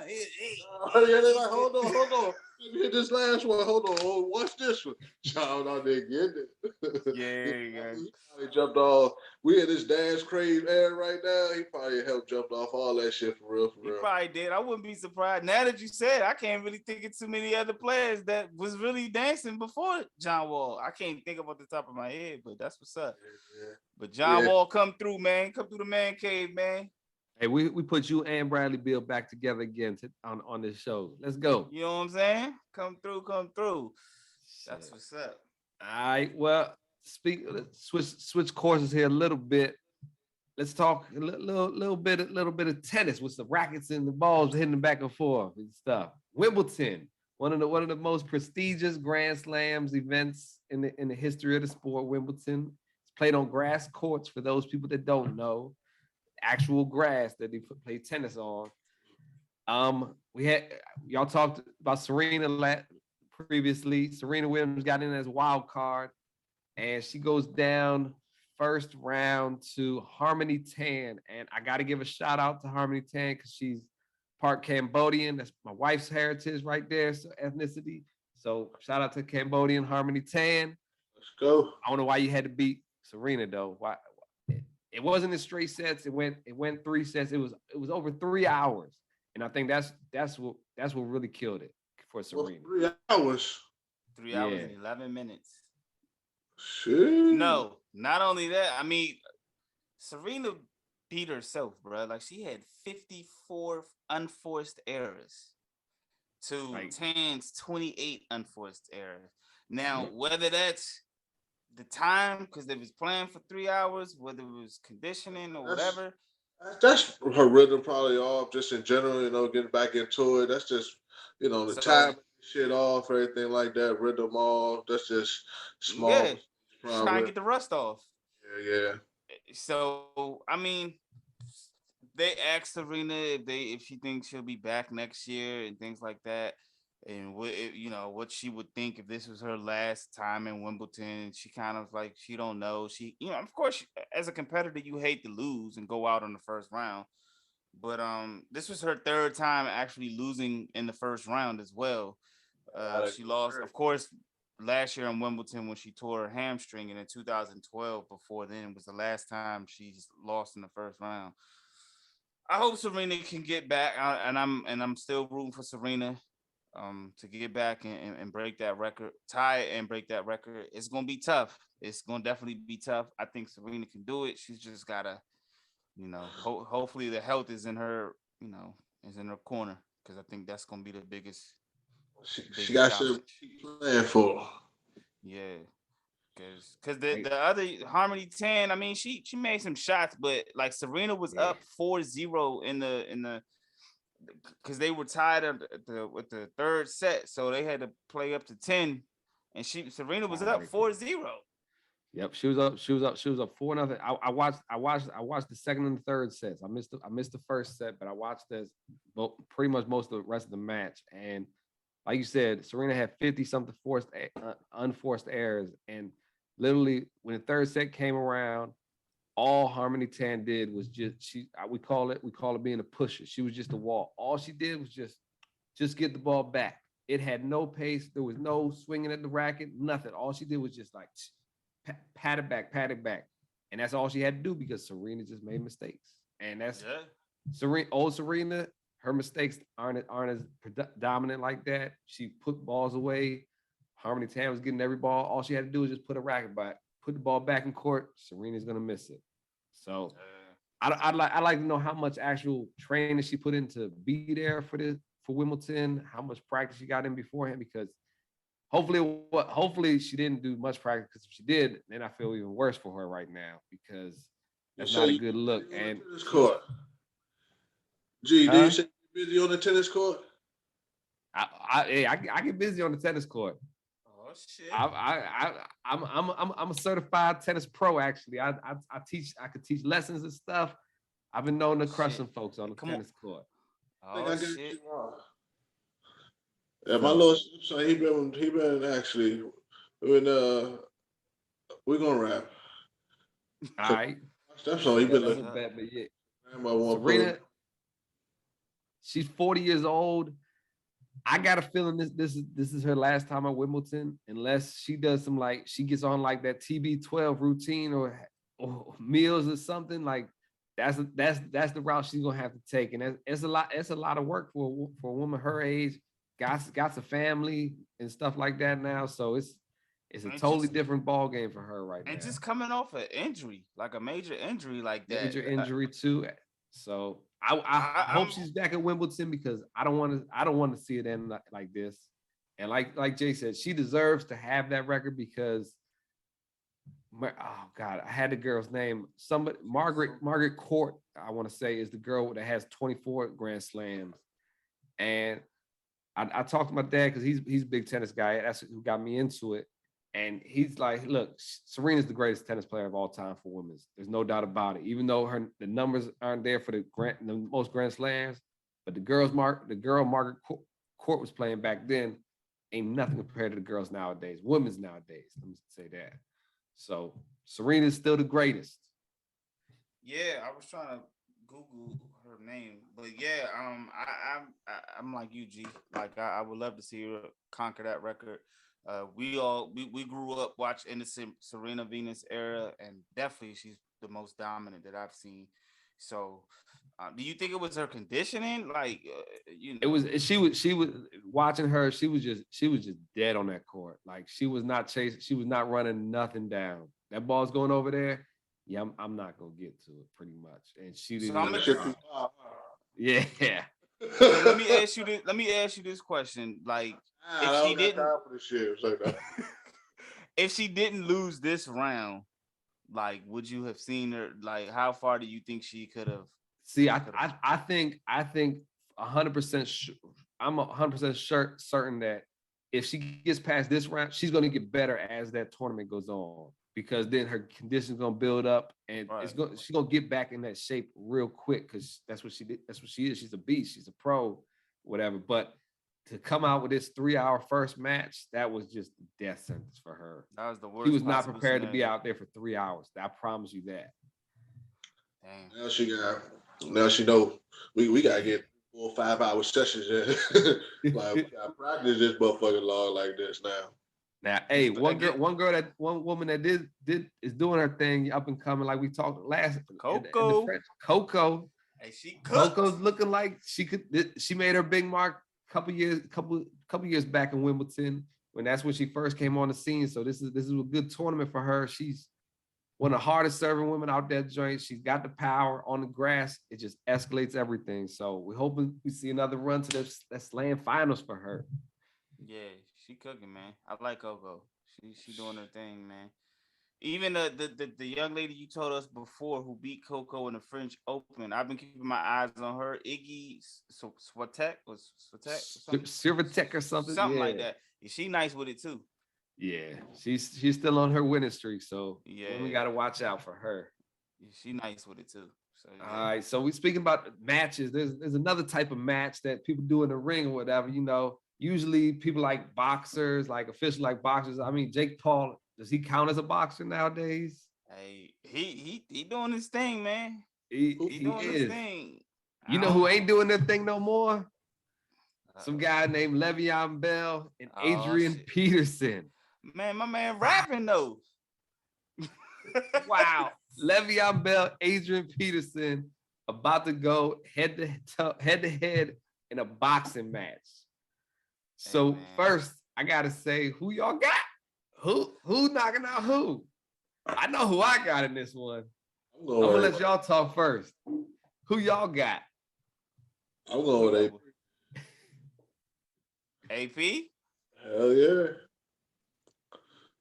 That dude like all still, head is still. That don't mean he can box.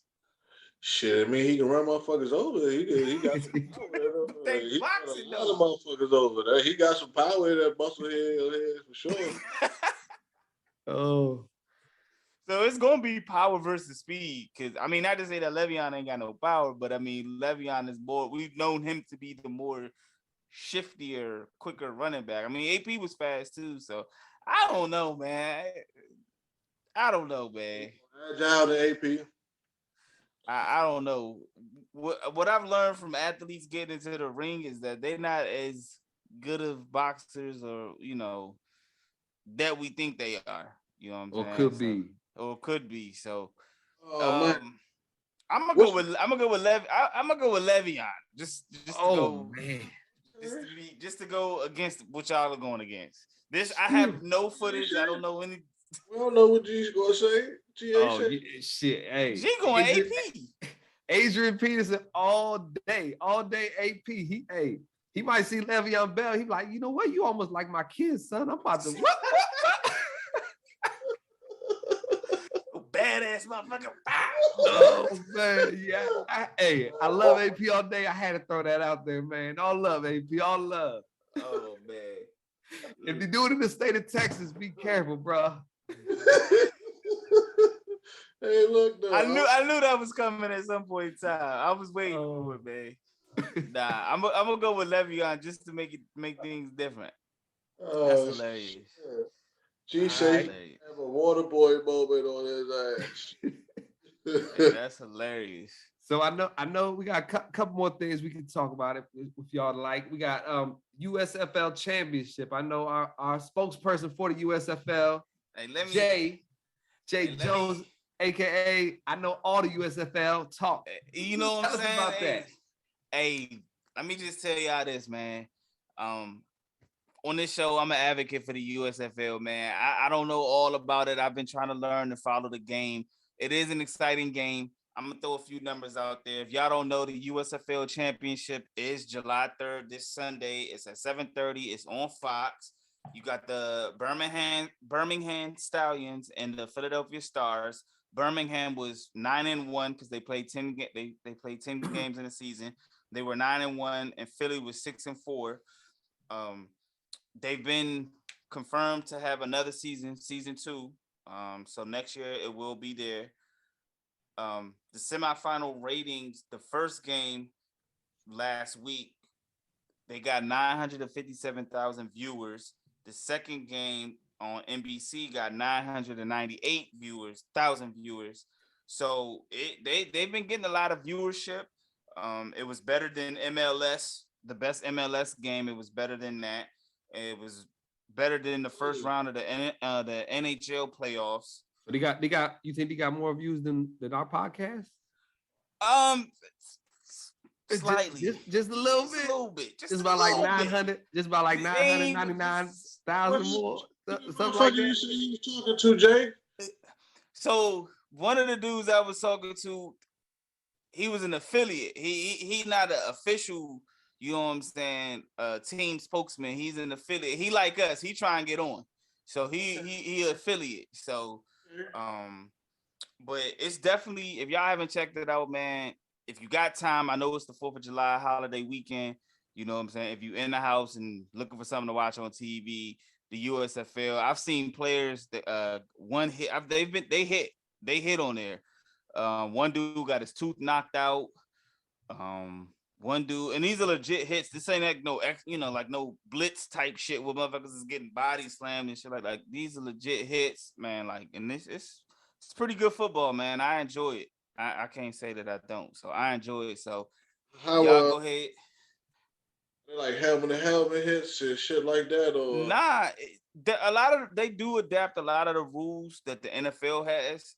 So I mean, of course, they have a few minor ones, but they do penalize helmet to helmet. And the hits that I've seen haven't been helmet to helmet. It's been like shoulder pad to helmet, shoulder pad to shoulder pad. So it's really good quality football. You have some former NFL players. You have some, of course, former college players. Like I seen Bo Scarborough. I think he plays for the Stallions. He's playing for Birmingham, so he'll be playing. I think Paxton Lynch was in the league as well.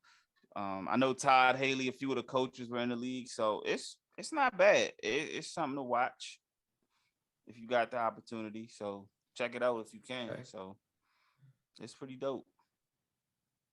All right. So, I haven't brought any bets up into the podcast in a long time. So, it's, like you said, it's the 4th of July weekend. So when I think of 4th of July, I think of cookouts, fireworks, and all that. One thing that's always consistent with 4th of July is the hot dog eating contest. The glizzy contest? The glizzy contest. So I thought you was gonna say Jason Paul Pierre remind with the fireworks. Go ahead, my bad. Yeah. Hey, I got you guys. I got you guys out here, man. Go ahead. Glizzy contest. The glizzy contest has been happening for I don't know how many years exactly it's been happening for, but there is one guy, and I guess he is what we would say he's the Michael Jordan of the hot dog eating contest. Pretty much. Michael Jordan of the glizzy eating contest. Michael Jordan of the glizzy eating contest. His name, if you don't know it, his name is Joey Chestnut. He's won about 17 consecutive of these joints. So the hot dog eating contest is about it. You got about, what is it? I want to say it's about 5 minutes, maybe something like that. 5 or 10 minutes long. It's a 10-minute contest. It's a 10-minute contest. So eat as many glizzies as you can. So, what's your how many hot dogs you think Joey Chestnut is going to throw down in 10 minutes. How many? So immature, yeah. So I'm gonna tell you the prop bet from Vegas right now. The over under is 74. Yeah, that's a lot. So what y'all think? Hold on. Is this with the bun or is this you got to eat the bun too? So I've watched a couple of these things. I ain't gonna lie to you. I try to catch it every once in a while. 4th of July. So what they do is you're basically taking 2 hot dogs, glizzy down, and then they dip the buns in water and put those down right afterwards. Pretty much, it's absolutely disgusting to watch. But holy shit! If you don't, it's gonna be on ESPN this weekend. I promise you on 4th of July because that's when it goes down. Is the over under 74? Glizzies Over under is 74. How the fuck do you train to eat glizzies? Like, how the fuck do you train for this?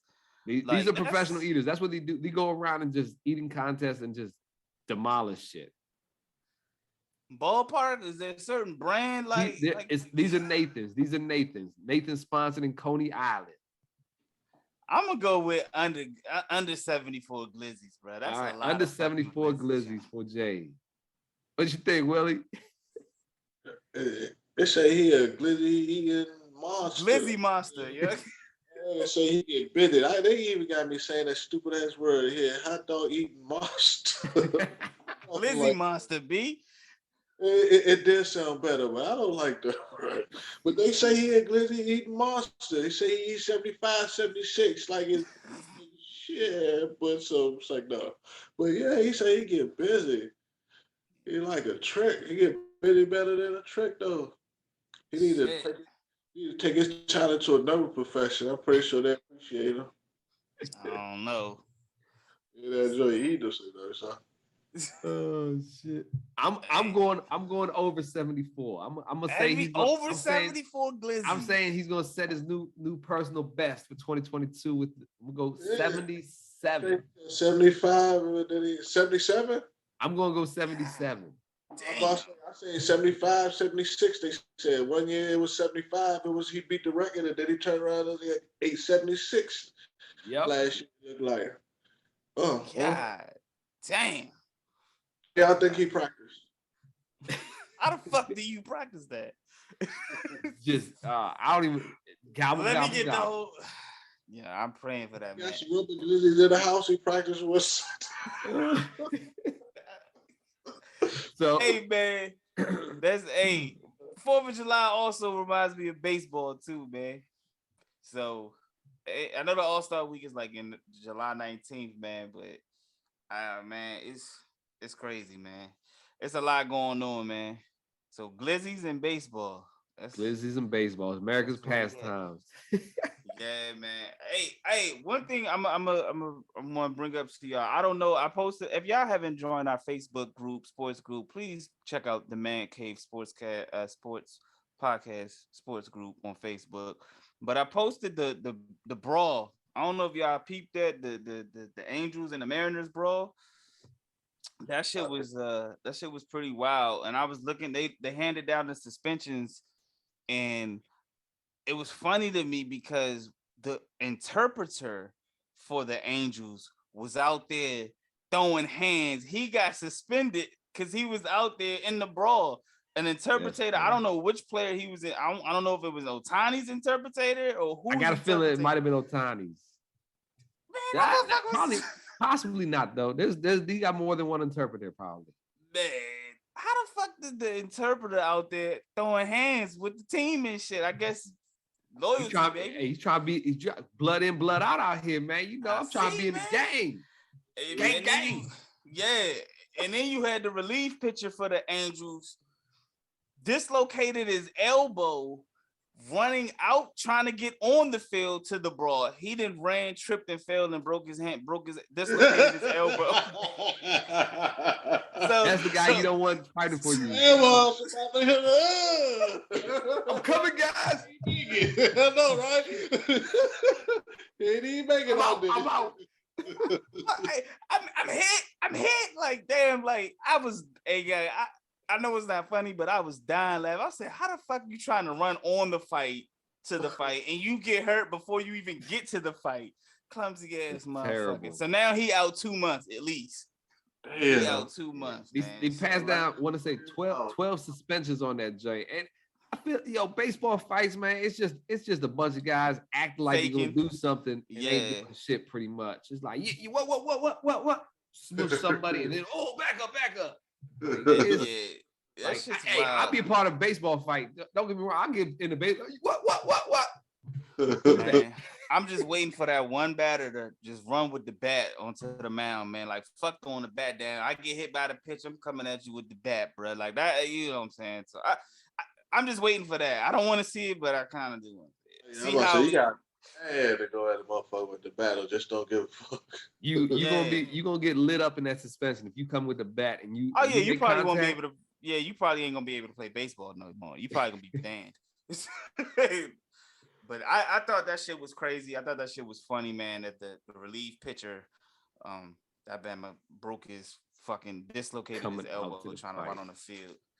So, I mean, they do got a far distance. That's the funny shit. It's like, hey, we gotta calm down. Oh shit, here come the relief pitchers from 150 yards away out of left field.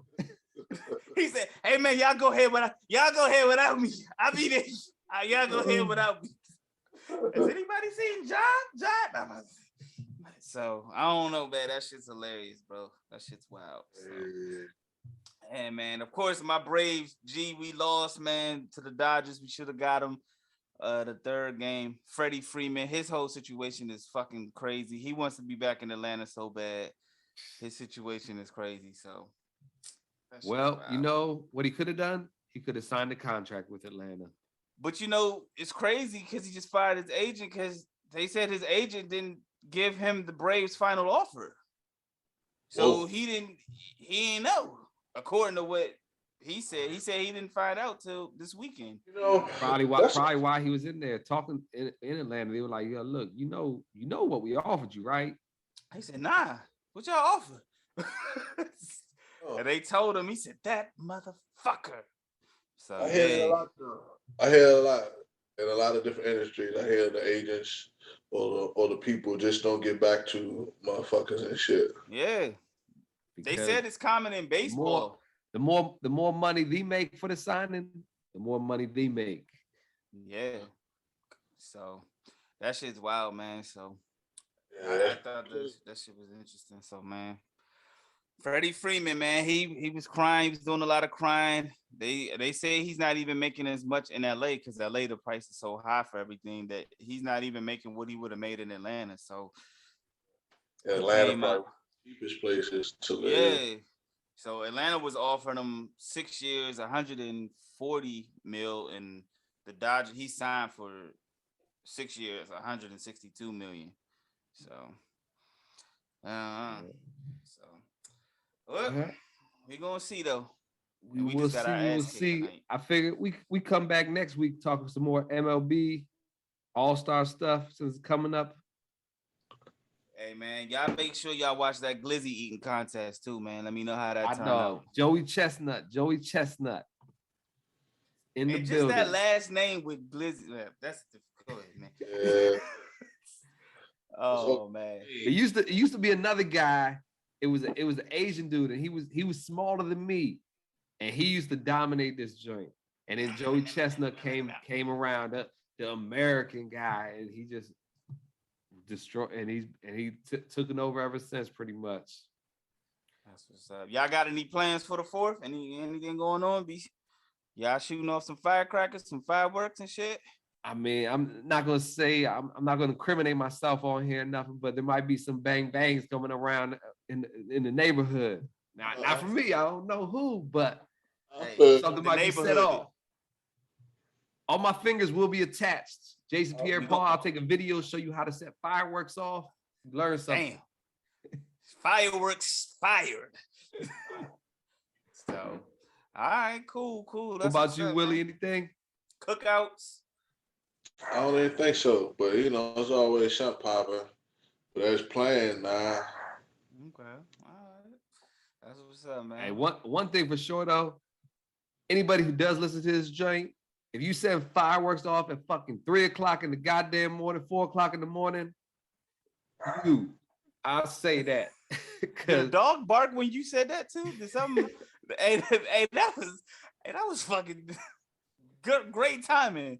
Oh man, that's what's up. Yeah, man. Be safe if y'all out there with them fireworks, man. Be safe. Be considerate of your neighbors. Be all that shit, man. Be safe. So speaking of cookouts, we got a cookout over the past weekend, and I was rapping to a guy, right?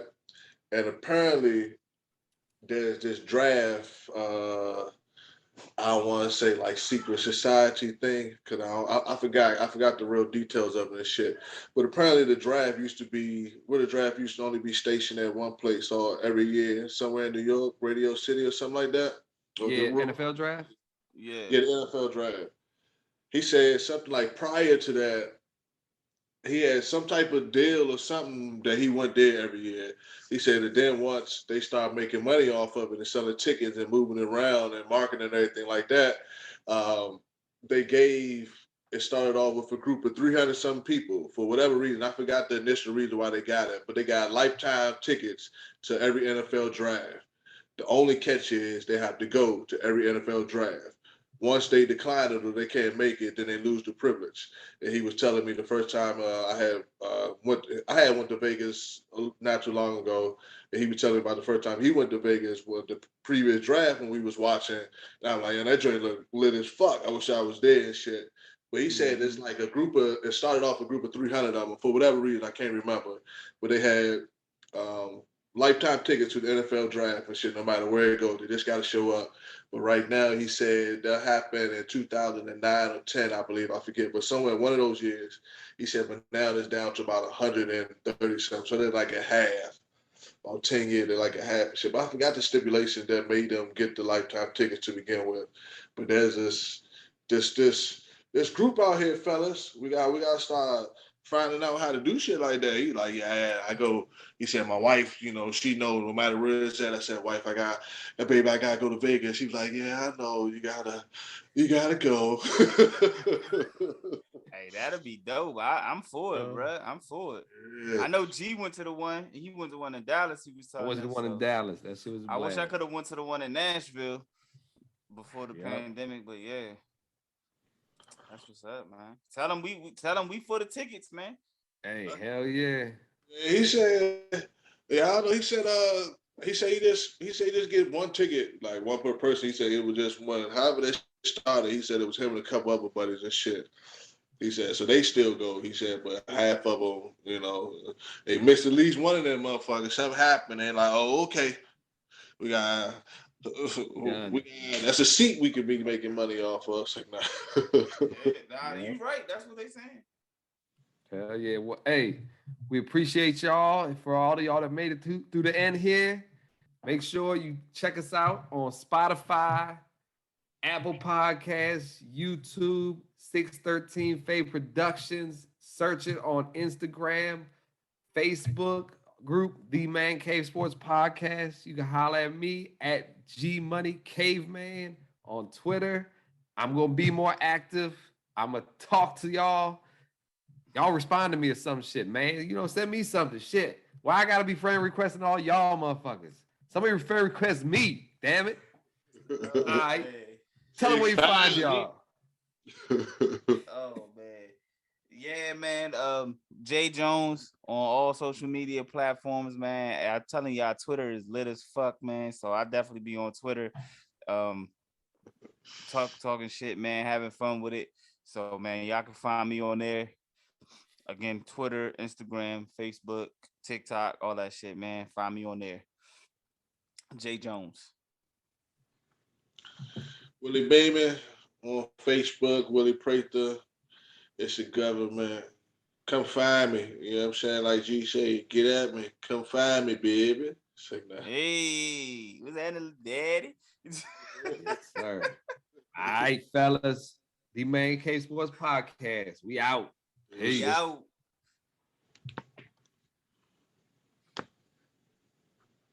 That's fucking hilarious. We still out. Recording. Stop. Ali Ali Oxen free. You dig? Hit it.